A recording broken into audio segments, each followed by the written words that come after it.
Praise the lord, shalom, hallelujah. Jesus loves us so much. ఆసక్తితో యేసయ్య దగ్గరికి వస్తే మీ హృదయంలో ఉన్న ఆందోళనను యేసయ్య ఆశీర్వాదంగా మార్చగలరు. ఆమేన్. ఎంతో ఆందోళనతో ఉంటారు ఎవ్రీడే. నా లోన్స్ క్లియర్ అవ్వట్లేదే, నా లైఫ్ సెటిల్ అవ్వలేదే, మంచి జాబ్ రాలేదే, ఎందుకు మా ఫ్యామిలీలో ఇంకా రక్షణ పొందుకోలేదు, ఇలాగా అనేక క్వశ్చన్లతో ఆందోళనగా ఉన్నారా? అయితే ఆసక్తితో యేసయ్య ఆలయంలోకి అడుగు పెట్టండి.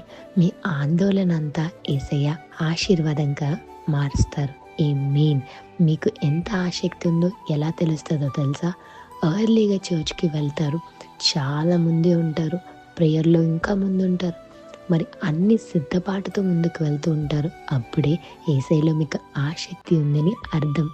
చూడండి, సాధారణంగా చర్చ్ 10 o'clock అంటే చాలామంది 10:30, 11:30 ఆ టైంకి ఆఖరి నిమిషాల్లో వచ్చి బ్లెస్సింగ్స్ తీసుకుని వెళ్ళిపోతారు. కానీ నిజానికి అందరికన్నా ముందు ఆలయానికి యేసయ్య వస్తారు. ఎవరు తనని ఎక్కువ ఇష్టపడుతున్నారు, ఎవరు ఫస్ట్ వస్తున్నారు, ఎవరు నాతో మొరపెట్టడానికి ముందుగా వచ్చి నా గురించే ఆలోచిస్తున్నారు, నా పనుల గురించి ఆలోచిస్తున్నారని యేసయ్య ఎప్పుడు ఆలోచిస్తూ ఉంటారు తెలుసా? సో మీరు ఆలస్యంగా వెళ్ళొద్దు. యేసయ్య మీకోసం ఎదురు చూస్తున్నప్పుడు మీరు ఇంకా ఫాస్ట్గా వెళ్ళాలి.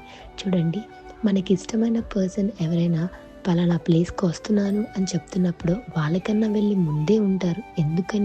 ఎందుకంటే వాళ్ళంటే ఇష్టంతోనే కదా ముందుగానే వెళ్ళి వెయిట్ చేస్తూ ఉంటారు. మరి ఈరోజు యేసయ్య మీకన్నా ముందుగానే ఆలయంలో ఉండి మరి యేసయ్య మీకోసం ఎదురు చూస్తున్నారు. మీ ఆందోళన తీసివేసి ఆశీర్వాదంగా మార్చడానికి ఆసక్తితో ఆలయానికి అడుగుపెట్టండి. మీ ఆందోళనని యేసయ్య ఆశీర్వాదంగా మారుస్తారు. యేసయ్యకి మీరంటే ఎంతో ఇష్టం. Have a blessed day in Christ Jesus. Jesus loves us so much. Amen.